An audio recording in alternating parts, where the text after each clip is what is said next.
Next to Africa. Yebo, uphelile ngamanje, awuphelile. Awu.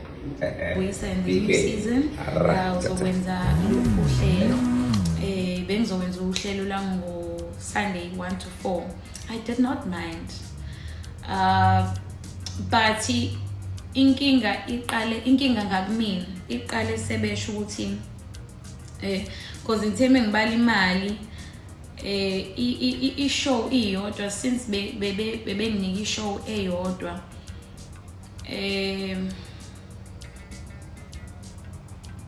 since bebenginika i-show eyodwa bebezongikhokhela u711 rands per show.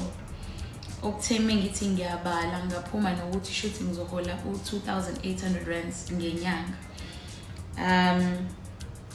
Ngike ngazizwa ngidelelekile.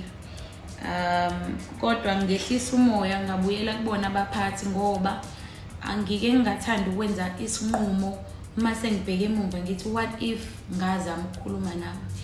So ngase ngiyabuyela kubaphathi ngaphinde ngacela ukuthi ngizocela sibuye sibonane sikhulume ngale offer yami entsha ye season yalonyaka.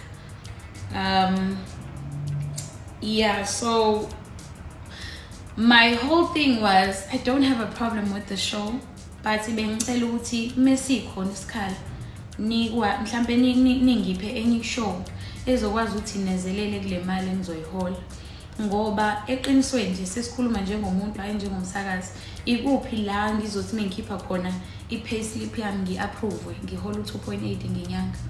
Yini engizokwazi ukuyithenga ngo2.8 inkosi yami njengoba ungena esitolo wenza igrosa 1000 nje izinto ezu3 ezu4 yini engizoyenza ngo2.8.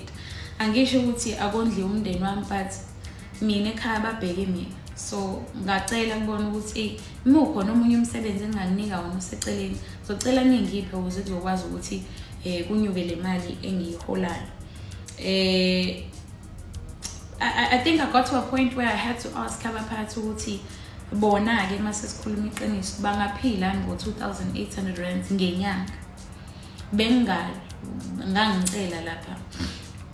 So umphathi wami okuyena line manager wami uMelansi okuyena ophethe abasakazi sitheme sikhuluma kwama negotiations waseyasho ukuthi Penny, I think you know you can check other things ongazenza kahle be suggest ukuthi angibheke ezinye izinto engingazenza other than i-radio, other than being behind the mic, other than being on air.